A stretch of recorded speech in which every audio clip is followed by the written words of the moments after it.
One of the most common problems I hear about nowadays, and I'm sure everyone else does, is this feeling of being chronically tired. Because sometimes it feels like no matter how much sleep you get, you just can't seem to perk up, feel energetic for most of the day, every single day, so that you can tackle your day and your life with energy. You know, this lack of energy throughout the day, this chronic tiredness, is something that you would expect to happen to you if you were like 60 years old, 70, 80 years old. But it's happening to 20 and 30-year-olds, 15-year-olds, young people who are supposed to have this youthful exuberance to them, but they find themselves operating in life with a sluggishness and dread. Believe me, I've been there. I've been there so many times in my life, so many times, in fact, that it really caused me to dive deep and figure out what are the things that are actually going to contribute to me having more energy, and how do I make those things happen every single day. And through all my research and self-experimentation,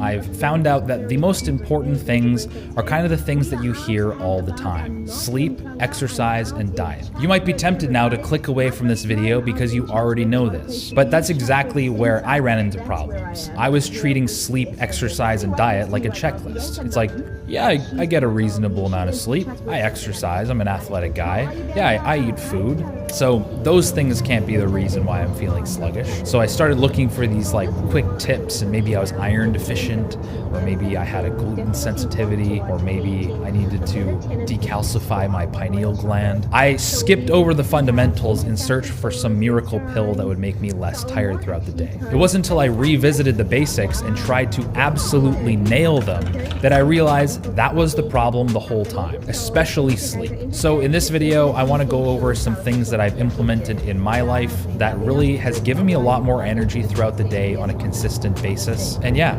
hopefully they work for you as well. Are you always tired? Do you mope around the house, dreaming big dreams, but lack the energy to make them come true? Well, maybe it's because you suck. What the fuck? Okay, so thing number one, I stopped misusing caffeine. Now, caffeine is one of those weird ones. People think they know a lot about how caffeine works. You know, you've probably heard that caffeine lasts between 5 and 7 hours. So, you know, don't drink too much caffeine in the afternoon or you might not be able to fall asleep. But the weird thing about caffeine is that it lasts a lot longer than 5 to 7 hours. The half-life of caffeine is 5 to 7 hours. And half-life means that after 5 to 7 hours, half the caffeine is still in your system. And then it takes another 5 to 7 hours after that for half of that amount of caffeine to leave your system. So if you have a cup of coffee at like 4 p.m., which is, you know, kind of late, but it's probably not gonna ruin your sleep or something like that, think again. If you have coffee at 4 p.m., by 11 p.m., there's a good chance that 50% of that caffeine is still in your system. That means by like 5 a.m., there's a good chance that a quarter of the original 4 p.m. cup of coffee is still in your system. You know, deep into the night is when you're supposed to be having some of your deepest, most restorative sleep of your life. This is the kind of sleep that helps you form memories, process the information you were bombarded with throughout the day, form connections, form new ideas so that you can be more creative. The kind of sleep that's supposed to be healing your muscle tissues, purging your body of adenosine so that you don't feel tired in the morning. There's a lot of important things that are going on while you're sleeping, and your body being filled with this caffeine is seriously inhibiting those processes. So the simple tweak that I did that helped me not misuse caffeine is to just not drink caffeine past lunchtime. I have the one that I wake up with in the morning, and since I'm a little bit of a caffeine fiend, I have another one about 2 hours after that to really get my morning productivity, the kind of meth head high that I'm looking for. I'll still get the caffeine crash late after lunch. I expect that. It's the kind of game you play if you're a caffeine addict like me. But at least when I want to put my head on the pillow after a hard day's work, I'm actually able to get the sleep that my body needs. So do not drink caffeine past 12 p.m. Just don't do it. The other thing that I started implementing was I gave myself a lot more sleep opportunity. Everyone's heard that you need 8 hours of sleep a night, but the truth is, in order to sleep for that long, you probably need to be in bed for longer. I take about half an hour to 45 minutes to fall asleep every single night. So I need to be in bed half an hour or 45 minutes earlier than I'm planning on falling asleep, and that makes sure that I actually get the sleep that I need every single night. Because the benefits of a good night's sleep is something that's cumulative. You know, if you give yourself that much opportunity every single night, your amount of sleep baseline will go up over a long period of time, and you'll kind of work off your sleep debt. You'll work off your sleep deprivation that you've been chronically plagued with. All you need to do is give yourself more opportunity to sleep. The other thing that I did was I fixed my circadian rhythm. For those of you who don't know, your circadian rhythm is sort of like this internal clock that tells your brain whether it's daytime or nighttime, when you should be given energy and when you should slow down and get ready for bed. And a lot of your circadian rhythm is dictated by sunlight, how bright it is around you, how dark it is around you, which is why you've heard that you shouldn't go on social media or on smartphones or look at screens right before bed, which is very, very true. When you're looking at all this blue light, your brain thinks that it's daytime, so it's not giving you the melatonin that you need, that your brain needs to know that it's like time to slow down and go to bed now. So one thing that's really helped me is to not look at screens right before I go to bed, and especially not in bed. That way my brain can actually start producing adequate melatonin.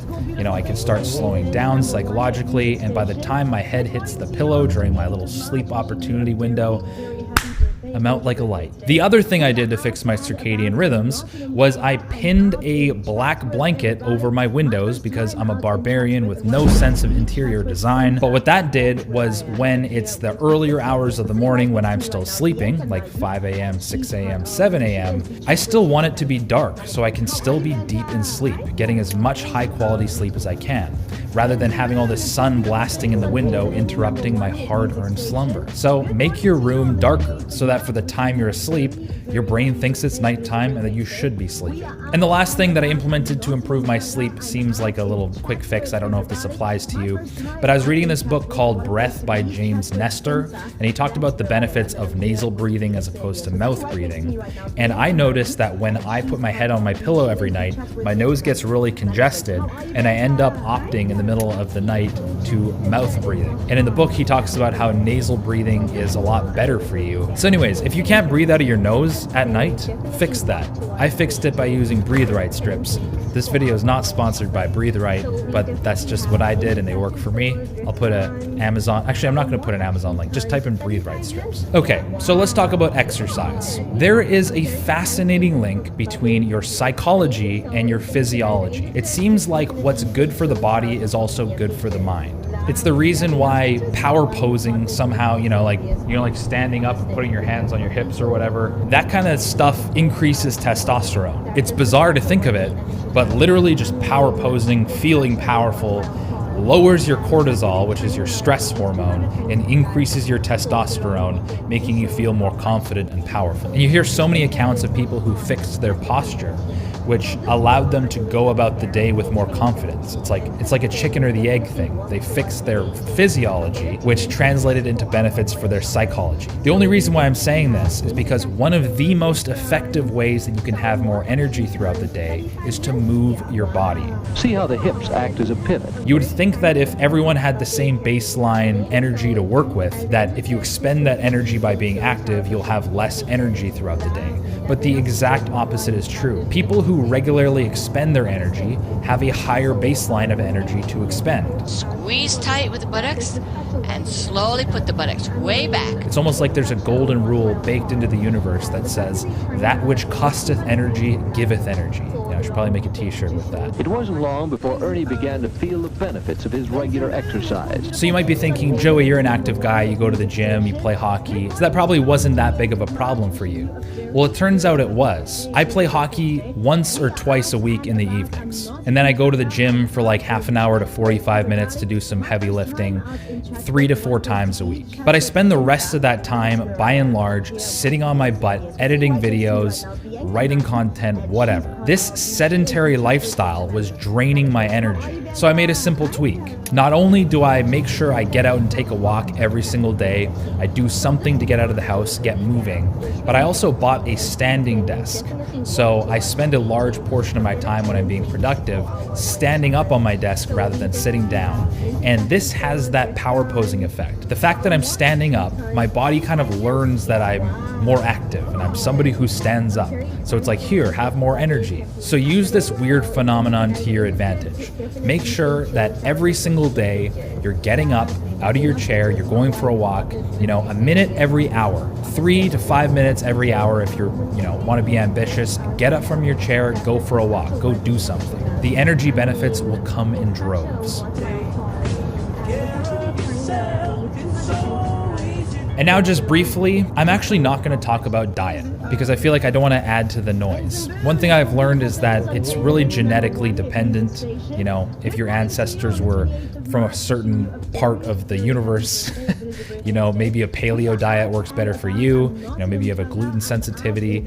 By and large though, avoid packaged food, avoid sugar, drink enough water. All these things. There's a million diets that you can look up on the internet. If you're putting a reasonable amount of effort into what you're putting into your body and you're not taking care of your sleep or exercise, you'll probably still be sluggish. It's the combination of these three things, especially sleep, especially exercise, with like a reasonable effort put into your diet, you'll have energy to work with. You'll finally be somebody who's perky, who has energy, who can tackle their daily tasks and actually get things done without constantly feeling like somebody's just dragging you down, holding onto your shirt and just like covering your eyes all the time.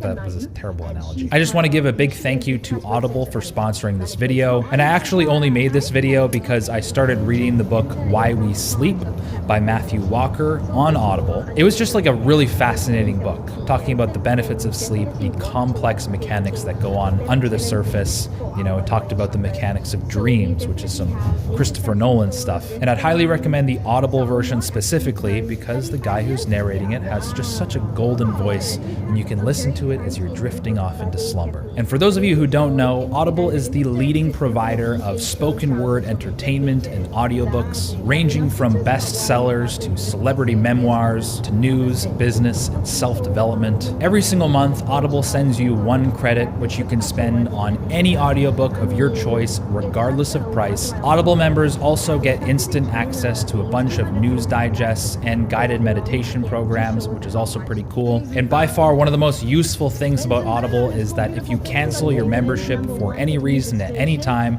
you still keep your entire library of audiobooks, including the books that you got for free using their credit system. So to sign up for your free 30-day trial, either click the link in the description below or text Better Ideas to 500-500. Once again, to sign up for your free 30-day trial, click the link in the description below or text Better Ideas to 500-500. Thanks so much for watching, guys.